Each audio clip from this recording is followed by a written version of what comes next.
This is a cat. You know, in antique shops where you can find one of these like a clock. Well, here's one you can make out of paper.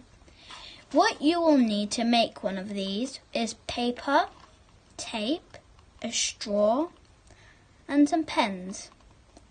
First, you will have to make a line in your paper. Then you will need to draw 2 triangle ears, 6 centimeters between a distance with them. Then cut the cat face that you've made out, cut it out. After you've done that, you can draw a face and add little stars and a paw here and little paws at the bottom for your cat.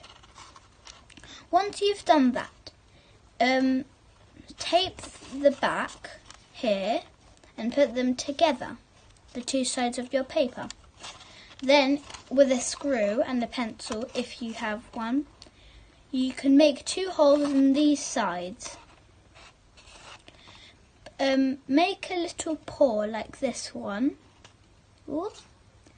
And colour the paw with 1 dot and 3 little ones on top of it.